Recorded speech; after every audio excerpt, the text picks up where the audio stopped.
I am Christina Varga, an artist, and now a gallery.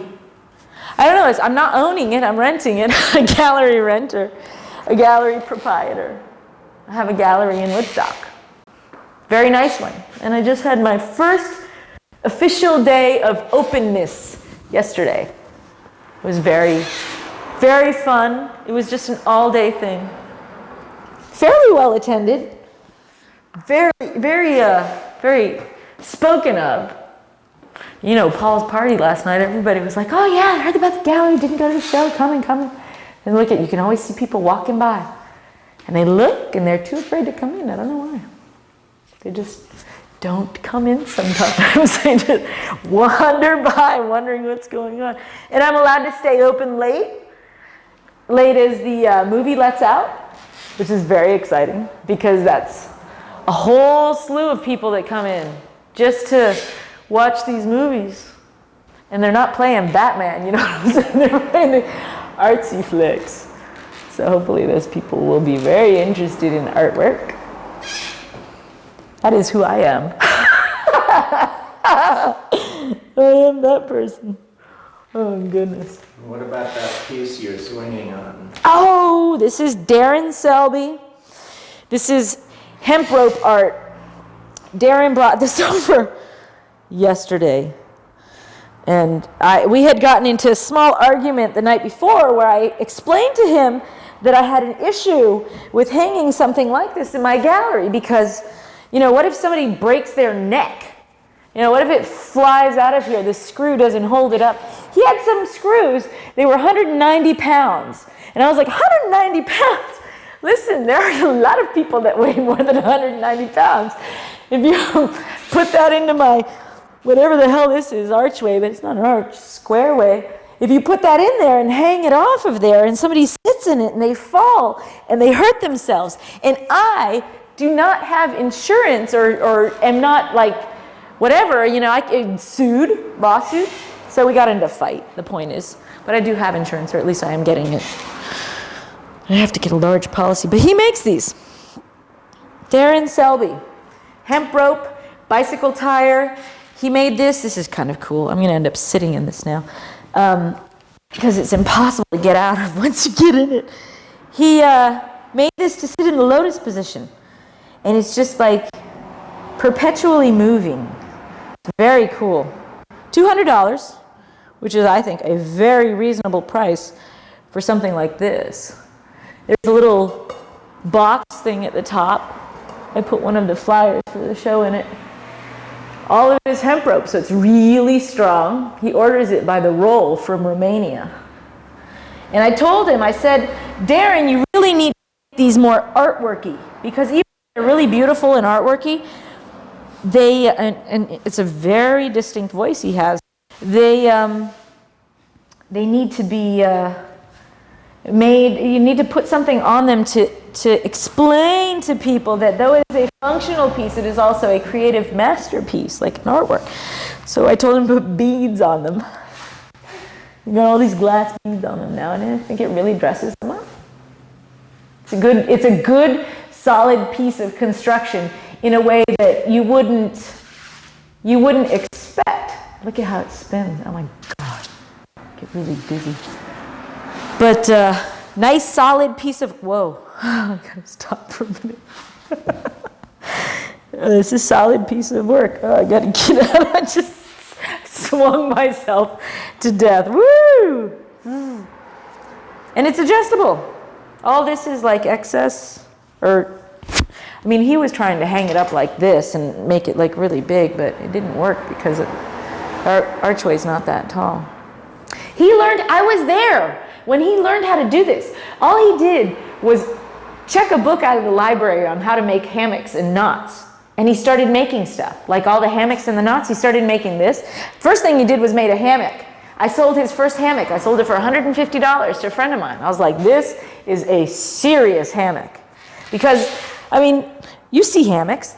they're all over the place. But usually they're made out with cheap rope, or they're white, or they fall apart, or they're just a piece of cloth. But these are made with hemp rope and oak spreaders, and he makes them by hand, and he knows the knots, and he's getting very good at them. I mean, I don't know how to do this. I don't think anybody really, unless you know how to make knots, knows how to do this. And he's so into it because all his constructions are metal and hemp rope and hemp fabric. He dyes it, though I think this is like some old piece of dress or something, I don't know. He does a good job. They look like spider web. I told him yesterday, I said, they remind me of fractals. The way they look kind of infinite. They're really, you've got a lot of movement in them. I mean, that whole thing, that's like sacred geometry. That's what sacred geometry is this kind of interlacing, patterny thing. Yeah, I think it's incredible. What about this piece? Oh, this is Gina Funk. She's so cool. Gina Funk is a local artist, also Woodstock, and it's funny because she grew up in Woodstock. Her mom was a hippie. Hi, come on in. Sorry, just having a conversation. Look around. If you have any questions, let me know. I'm just going to be kind of talking about the artwork so you can listen. Gina Funk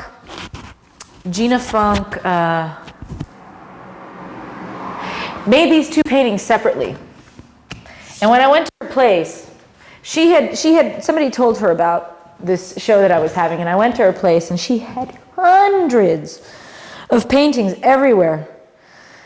And I was like, oh my God, so many. She has these really amazing ones where one of her teachers pissed her off and told her that she couldn't paint, and that what she painted was good for carpet art.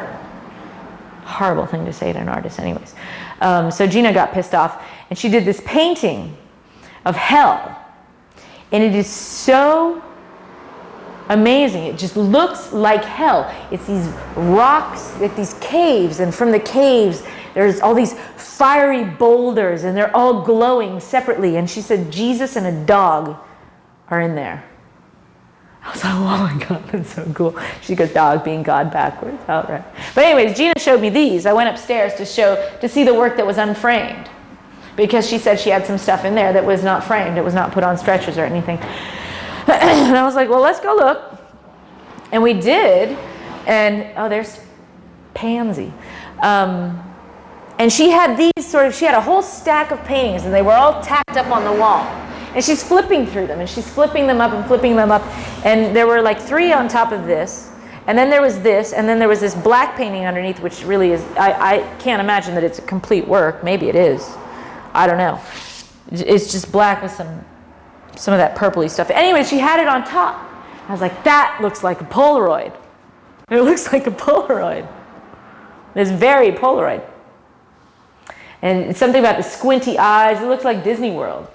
And this was supposed to be, she told this to somebody else yesterday, this is supposed to be a self-portrait. They were supposed to do self-portraits, and this is a portrait of her close friend Ishtar, and that's her, I presume. Either that or that, but I think that's her. That's the one that feels like her to me. She's very cool. She also did this very, very, very incredible painting with all these squares and circles. So many layers. I was talking to her about the work that she does. She works on paintings indefinitely. She'll start with one painting, and she'll take a snapshot of it, and then she'll work on it some more, and it'll be a totally different work. And each one is really good, but she works on it, I guess, until she's done. And you can tell she worked a long time on this one, or at least that maybe she didn't work a long time, but she got the thing in here with this whole sort of right angles, and this big white figure and all these, and this little blue figure right here with the finger in the mouth and the eyes and that little nose. I mean, just sort of, I see a lot of things in here, but this is the one that really does it for me. Mine. Like the little Daffy Duck from Bugs Bunny with the pearl. He has a really small, he's like, mine. She really loved it. She didn't want to sell it. So she made it expensive. You have work like that. Sign the wall. We were having a problem. Groovy. Well, that's enough about that painting, I think. This one's cool too. This one I really like because she, I don't like to frame paintings most of the time. I just think that a frame distracts from it. I don't understand why there's this big, huge issue with framing something. I think that if you're able to, you should make the whole thing artwork, but it's, whatever. It's not a big deal. Frames are obviously important. But this one, that's personal opinion. This one, she framed by... Yeah. She cut this, you can see that that's the stretcher right there. This is the canvas that was on there. I don't know if she painted something on here that she didn't like and she cut it out or what, but she stapled another canvas to the back of it. A lot of her work is double-sided. It's really cool. I'll show you one in there that's very cool, but she has a frame for it. This thing, this flap of cloth. And it's like cut in the shape. I mean, it's just so incredible. It gives it so much depth. I just love it so much. And it doesn't really say anything to me. I don't know. There's somewhere there's the title if you're really interested. Now I want to know the title.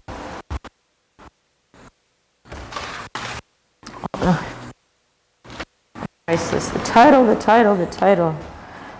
Marsh Snake Dream. I don't get it. Marsh Snake Dream. But that's the cool thing about art. You don't have to get it. Marsh Snake Dream. I don't see any snakes in there. It's beautiful though. Looks like a lot of moons or bubbles or something. Round. Really simple, beautiful things. She does a lot of stuff with circles. She's very cool. That is just so perfect. Oh, this is the one. I don't know if you want lighting. That was lighting that I had from the other gallery. Somehow I am destined to not have track lighting in my galleries. And everybody keeps saying, put track lighting in. But I hate track lighting. I think it's really ugly. It's like so many different sources of light and you have to have it glaring right on a painting. And this is not the way most people display artwork in their homes. I don't know. I'm an artist. I'm not like a business person. But this one, because I was telling you that she does double-sided paintings. This is so cool. Go together on the back. Look at that. She's so cool. And she does it on almost all her paintings. Okay. How are we going to show that? Turn around and just way. When you turn away, it seems to cut out. Oh, okay. So always be facing the camera. Keep my antenna pointed at you. Right. Can you hear me? Yeah. Okay, good. So her paintings are double-sided. Looks like a whale to me. She put it on this, I guess it's rawhide. I don't know. It could be something. But she makes these paintings all double-sided. And she had never hung this before. It works in reality. And it lines up. Sorry, I turned around, sorry. Right. Lines up perfectly. Bulls. Have you ever seen that? I've never seen that done. Corner pieces like that. Gina Funk. With like this reservoir doggy feeling going on. And the bulls. Love it. That's Richard Treitner. Richard Treitner's work is really cool. Some of it sometimes reminds me of, I can't remember that dude that did. What was that dude's name? The gay artist, the really big gay artist that did the line drawings. I don't know. Art show. It was his idea, and I said, okay, because if Gay Pride Month, and June only comes around once, and if I don't do it in June, it's not working? Right. Must be frustrating for you. It is. I don't have any batteries. But now it's working, so. Now it's working? Yeah. Well, groovy. By questioning my ability to get something accomplished, like the virtual challenge that has been given me in saying that I'm going to be run out of town as a gallery. Watch. I guarantee I won't be, because you have said now, not you, but people have said to me now, oh yeah, they'll try to run you out of town, or you'll get run out of town, or whatever. They've already said to me, well, it's highly unlikely that you'd be successful. Well, that's just the exact thing to motivate me to make it. That's how I became an artist too. I went to Lee's Art Supply on 57th Street in New York City, and the guy told me, you don't need to buy professional grade paints. You're not a professional artist. So I bought all the most expensive stuff, because I had to show him. I sure showed him. Sheev Mirabito. This is Sheev Mirabito. It's a very well-known local figure in Woodstock. And he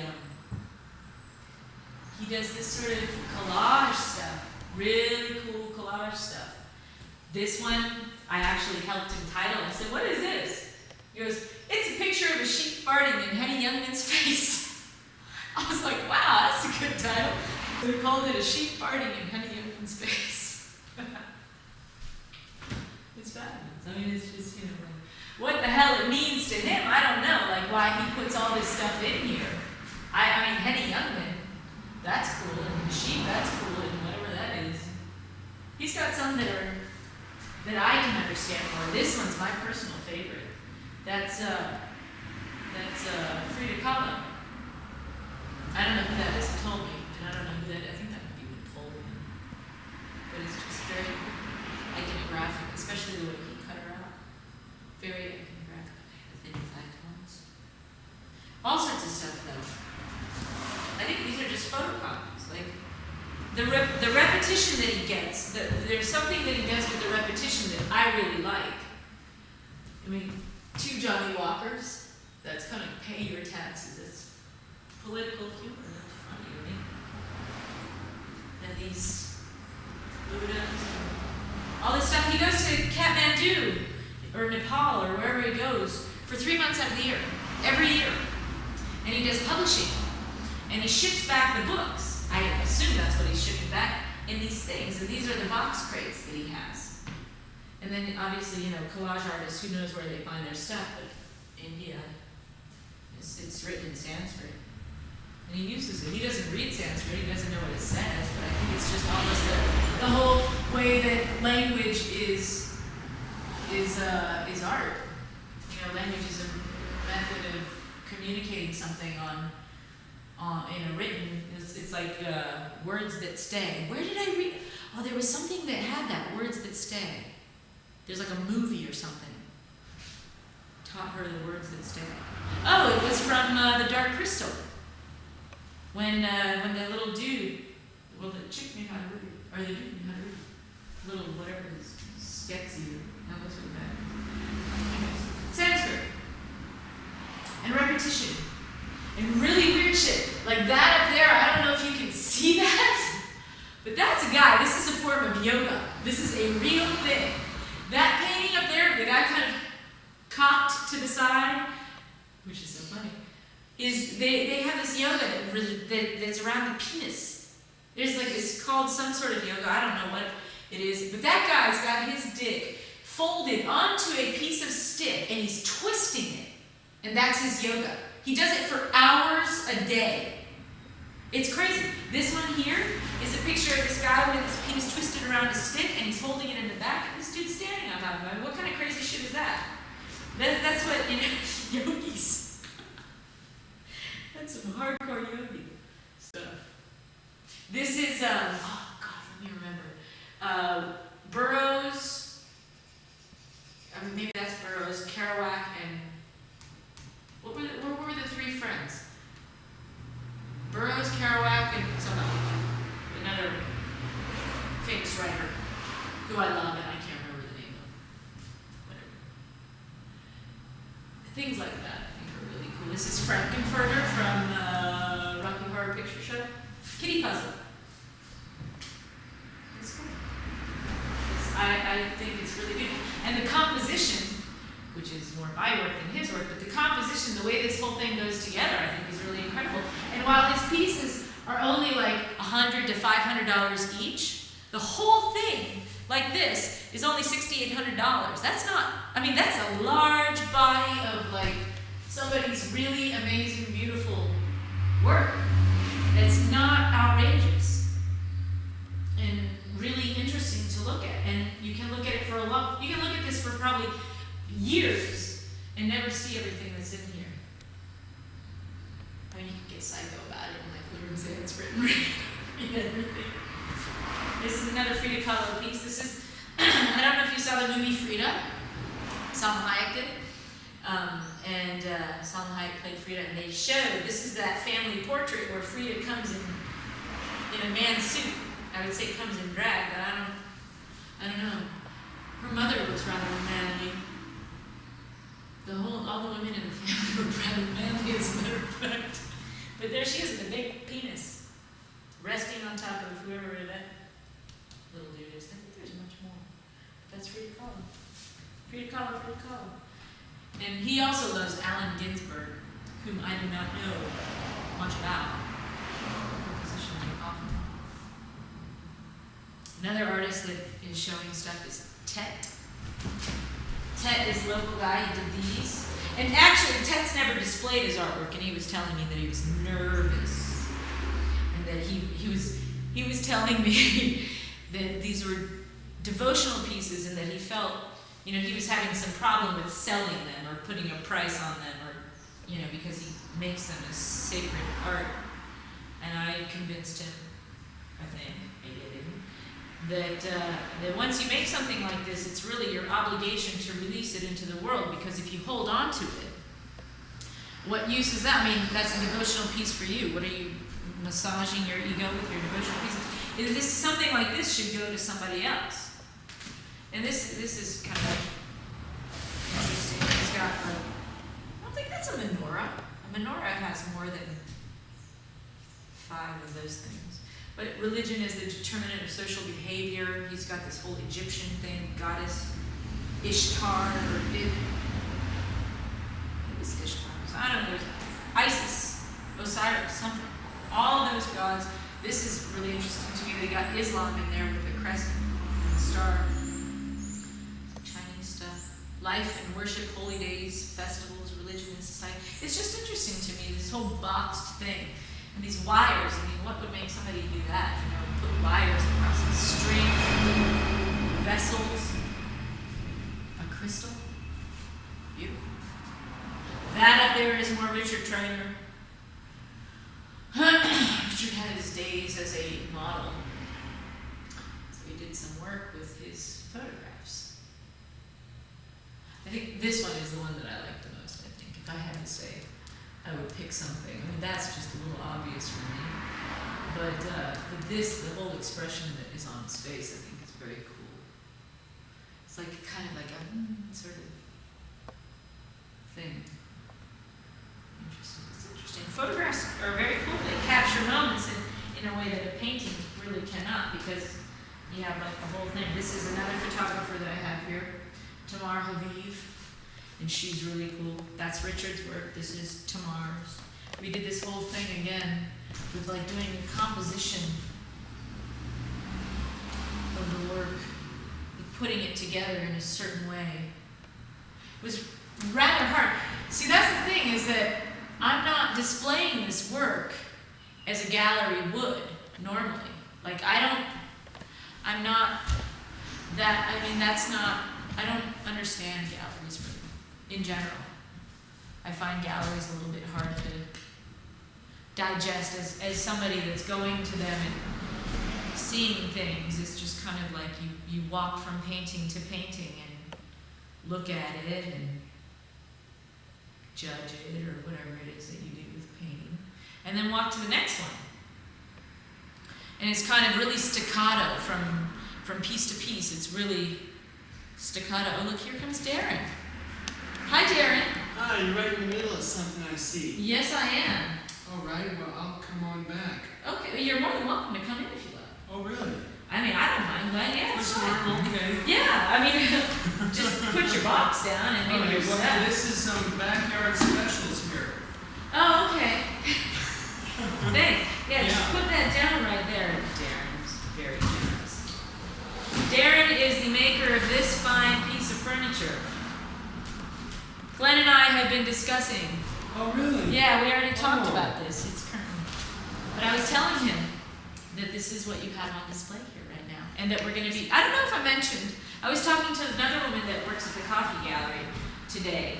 She came in. Yes. And she and I were talking about your work, I think, and that I want to do a solo show.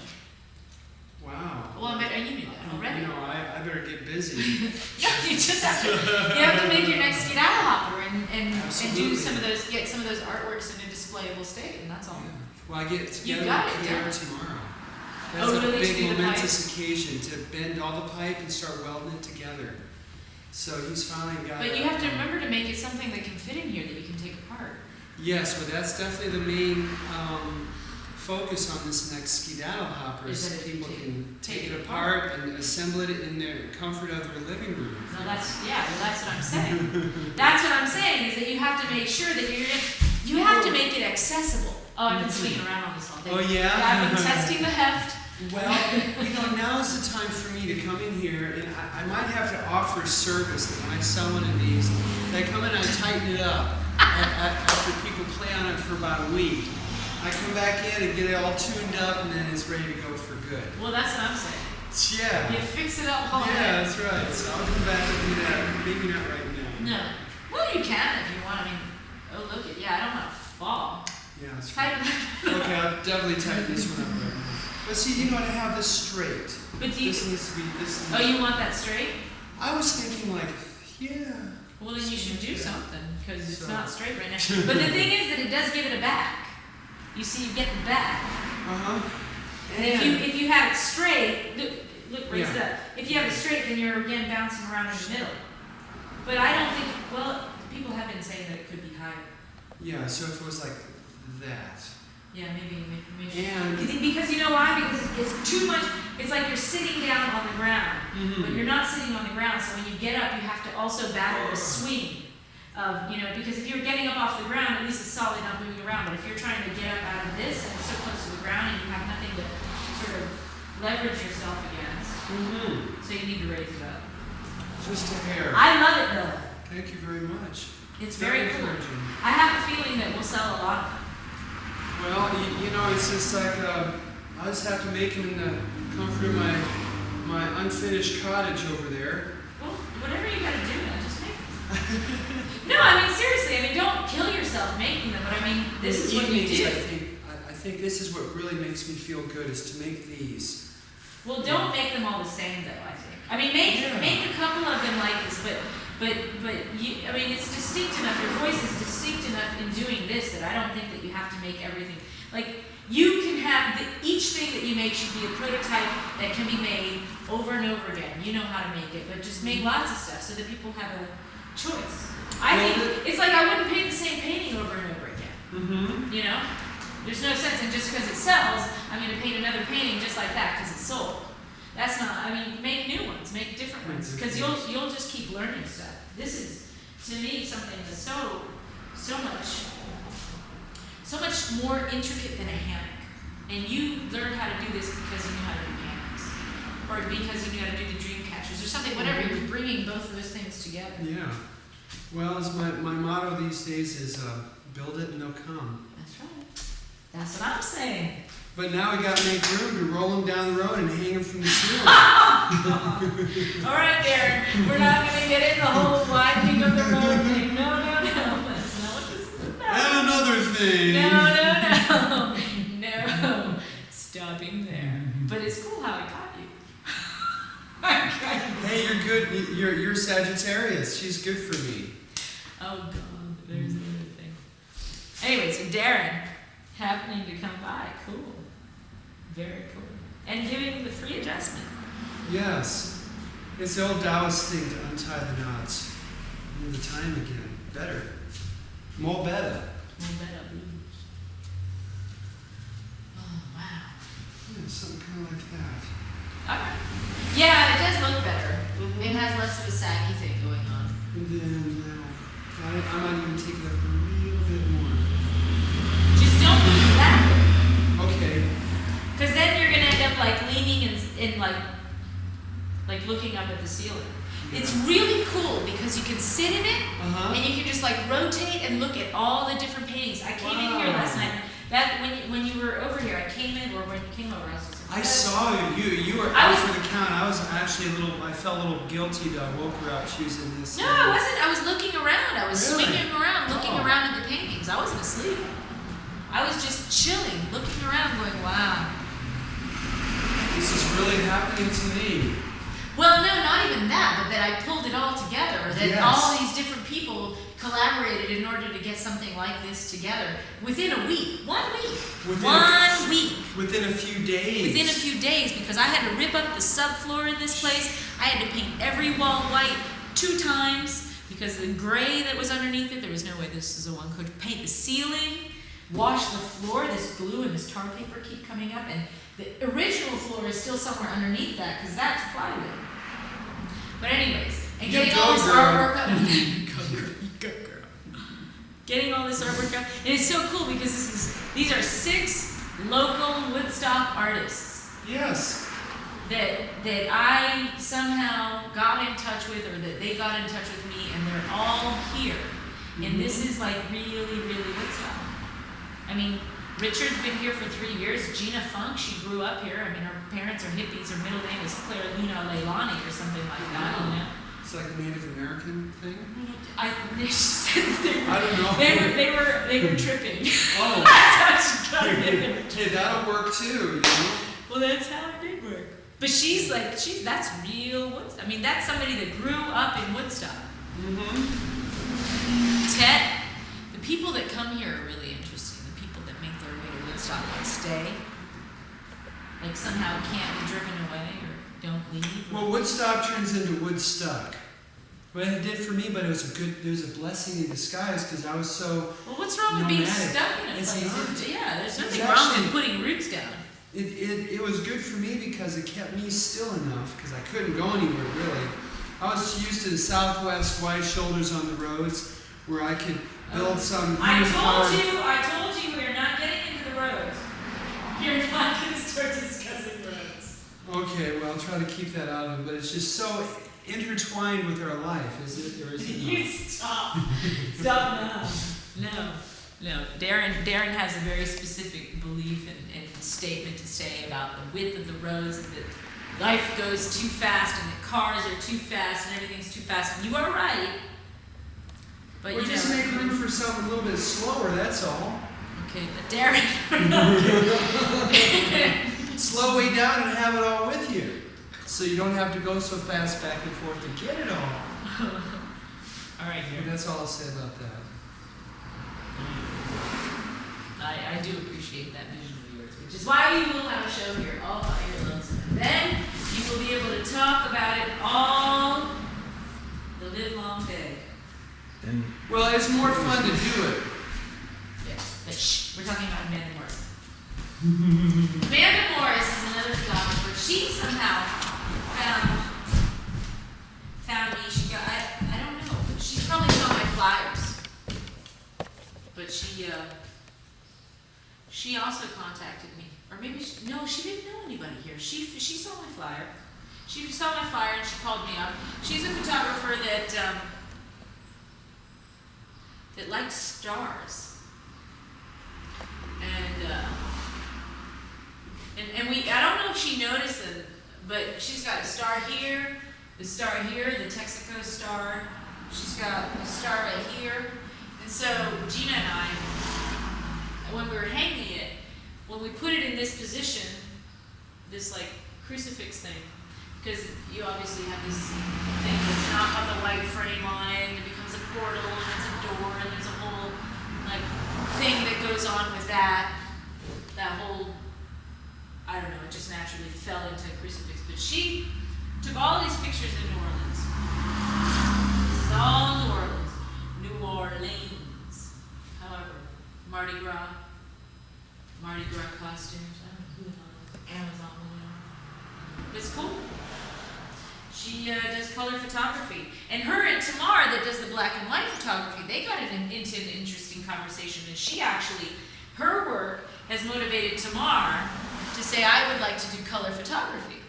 That's cool. We're a black and white artist and look at some other photographer's artwork, and there's millions of color photographers. But we look at one color photographer's artwork and say, that motivates me to do stuff in color. I was just like, that's very cool. Very, very cool. That she could see something like that. It's something about the green and the really, she's got great saturation on her stuff. And I think a lot of these actually are computer prints, if not, in fact, all of them. But that adds some sort of texture and depth to them because it's like a bubble jet, but not. And the bubble jet puts the ink on the paper. They all sort of do. But there's some, I don't know how it works, but it just makes it really like a vibrant painting. It's so funny because all these things started to become paintings. The photographs were all called paintings. Gina couldn't stop calling the photos paintings. This is a really cool painting. Photograph. It is a photograph. Text. Tick. Whatever that is. Who's got the thing with candle wax? Kind of interesting. Plays nicely off the orange, which is why we decided to put it there. Kind of weird to walk out with a pest over you. I don't know. Pest and desert and kind of weird. I don't know, it's weird. I don't know if you can tell, but it's a frame with electrical tape holding something, holding that collage work with candle wax in it. So there's not actually anything that's stretched. It's kind of like held in there. Sort of bondagey almost with that black electrical tape. It's got kind of an interesting thing. There's another work of his up there. I don't know if you can, on the opposite wall. It's really cool. It's an American altar. Can you see it? No. So that one's called an American altar. And it's got the Uncle Sam and the Abraham Lincoln, We the People. And it's got all these American icons. Jimi Hendrix, Marilyn Monroe is up there, Elvis Presley, Natural Born Killers, what's his face? The Woody from Woody Harrelson from whatever. That From the piece. hemp bus. I don't know. No. Hemp bus. Oh, from Cheers. I think that's Walt Whitman up there, I'm not sure. And I can't see, I don't have my glasses on, I can't see that far. But it's Superman, comics. Oh, that's my next show. Comics, collage, and cartoons. I don't know in which order I'm going to put that when I do the call for artists. But I want to do comics. There's a couple local people that do really cool comics work. Drew North is one of them. I think he's very well known in town. He's also a musician. The Vaudevillains and a couple other plays with some people. Plays a big bass and some guitar. He does some cool stuff. But I went to look at his comics. They were incredible. And there's another fellow that does comics. There's a collage artist from Massachusetts that called me and came with about 50 of his works. Can you imagine? Some dude sails into my place with a car loaded full of collage. All of it's so cool. His framed stuff. He has this one called The Birth of Vegas. It's the Botticelli Birth of Venus chick with hot pants on, a garter belt with fishnet stockings, some sort of, I don't know if she's wearing a top or she's topless. She might be topless. With the Vegas in the background, the pyramids, and like this money and all this decadence just sort of blowing around her. The Birth of Vegas. It was very Botticelli thing. Are you looking at my painting now? Yeah. That's my work. I can talk about my work too.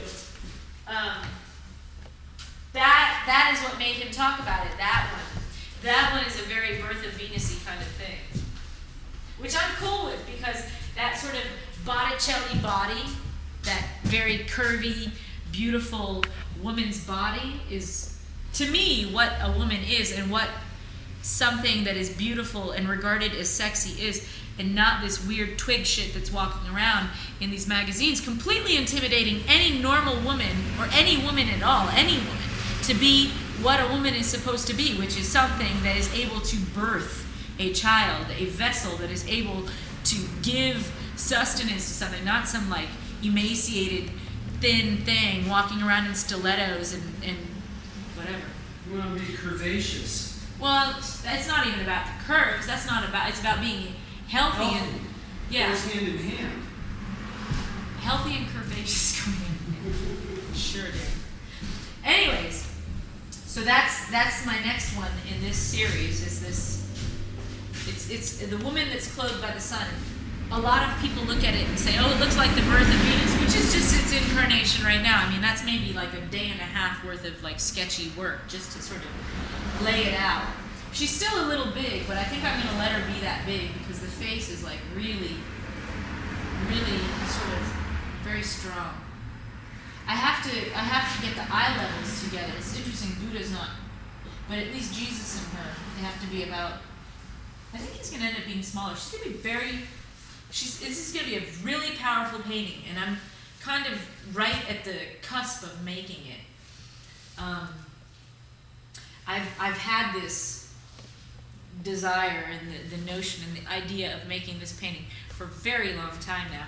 There was some point, I don't know exactly when, I keep journals but not really consistently, go through phases, and there was a point where I realized that I was going to do a pregnant woman, and I was going to give her a halo, and I was going to make her like, not make her a saint, but this was going to be a depiction of somebody holy and pure, and she was going to be pregnant and naked, and it was just going to be really like natural and beautiful, and the sun would be her halo, and it wouldn't be like she's got a halo, it'd be like there was a sun behind her. So I had this huge vision of this thing, and in the course of figuring out what I was doing and research and things like that, I realized that the image that I was preparing to make was the woman that is clothed by the sun, which is actually something from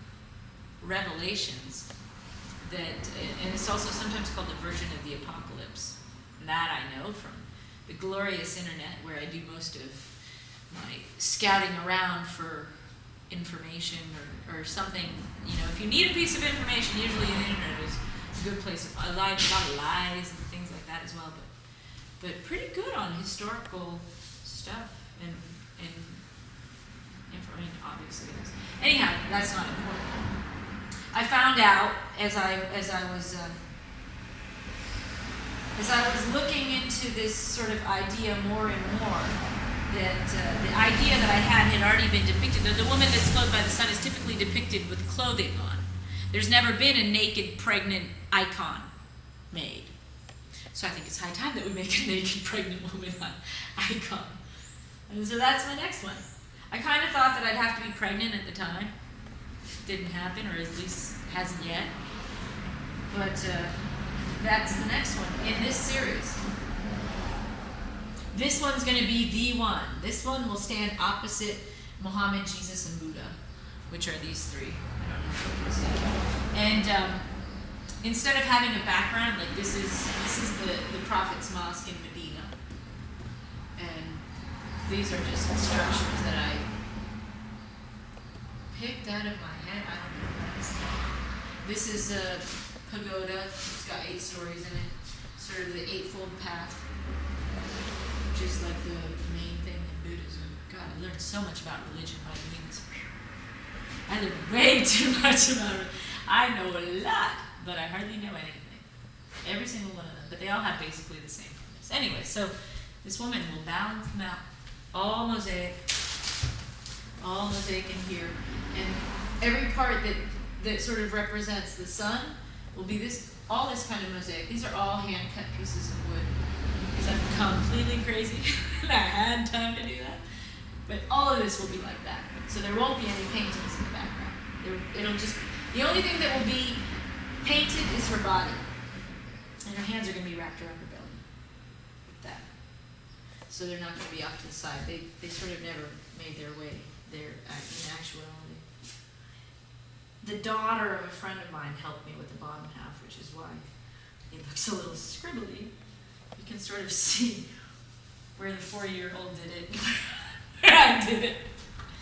But it was good help. It felt good to have a child helping me. The backs of them are done too. The back of that one's going to be the eclipse, the sort of the sun and the moon thing, you know, with the moon, sort of the smiley face and the hat. I don't think I'd make it a smiley face, but you know what I'm talking about, that whole thing. Must have music. Lots of it. The backs of all of these have mosaic on them as well. And these are the symbols that I sort of figured out. I feel like the symbol for that one is not really an eclipse, and I really probably should figure out exactly what I should be putting on the back. But that was kind of what happened with this as well. I didn't know that I was going to do this mosaic at all. I had no idea I was going to do mosaic. As a matter of fact, the backs of these were originally going to be pages from the Quran on the back of Muhammad. It was going to be just a collage of all the words, just like the whole thing. I was just going to take the whole thing and glue it on the back, so that all this one, because it's their icons, I had a very strong need to make all of the sides of it, all sides of it, work. So the sides of it are done as well, the bottom of it as well, which I slide around a lot. But like all of it, the tops of it, everything has work on it, so that every side of it is something that has been paid attention to. These are all cut out by hand. I don't know where I was going somewhere with this. Oh, I think I was just flipping them around, wasn't it? In the back of that one, the eclipse, which I haven't decided on. Found it. So Muhammad gets the crescent, facing upward. It's supposed to be facing exactly like this, but when I was doing the research, I found so many different ways, because half the Muslim countries, or if not all of them, have the star and the crescent in their flag. It's like that is the star and the crescent. And I couldn't I still don't know exactly why it's the star and the crescent. I know why it's the crescent, or I know that the crescent is consistent in all of them. I decided not to put a star there. Though that's kind of a star. Actually, that is a star. I do have a star and a crescent. Now see, that's something, you just caught a moment of discovery. That was so cool. You just got a moment of discovery. There's a star there. But the crescent is because at Ramadan, the month of Ramadan starts when the first part of the crescent shows. That's when that starts. So Jesus gets the Star of David because he was Jewish, and then a Jewish friend of mine pointed out that I put the crucifix right in the middle, and I didn't realize that. And Buddha has the Dharma wheel, which kind of gets lost. A little hard to see. Turn it that way, maybe you can. But the 8-spoke Dharma wheel. And then when I was doing research, I saw this, you know, like the yin yang is usually the half yin yang. Can you see that? You can? Usually is the half yin yang. I saw this one with 3. And I just thought that was, are you looking for something there? Scissors. God, that kind of made me. I feel, you know what I feel like? I almost should turn some of these spotlights on because I could probably put a spotlight on them and cover all my switches with the paintings. I wonder if it, here, I'm just gonna get my ladder. I don't. Because if this varnish is changing it somehow drastically, because this is like, that's kind of a sort of an important thing to do, to put a coating of something over a painting that changes the way it looks. So if this varnish is gonna, this is the other thing that sucks about this ladder is that, woo, cobwebs. I don't think I like these.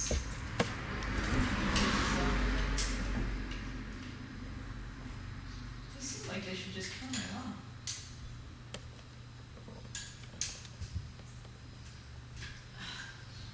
Hey now! What if that changes it? I think that'll make it brighter.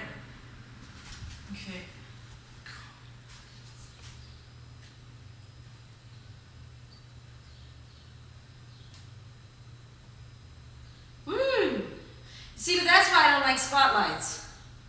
Because now you've got like this bright spot of light. It's kind of, man, half these bulbs are working.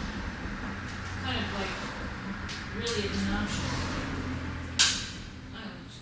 Okay, well that's just gonna have to be the only one. Okay, that's fucked up. I mean, just the only one that illuminated. Down off the ladder. Oh, wow, that's too intense for me. Okay. No, I can't do that. We're just gonna have to.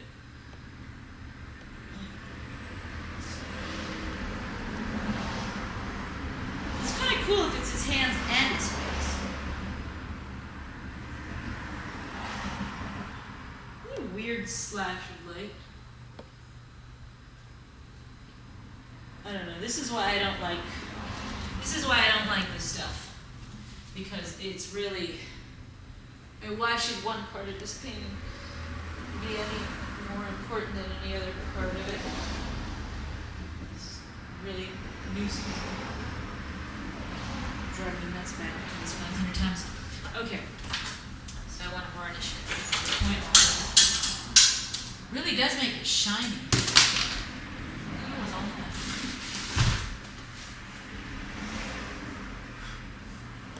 It's kind of cool. I have a feeling I'm going to end up having to buy. I mean, it's kind of like bringing it to life, almost a little bit. Whoa.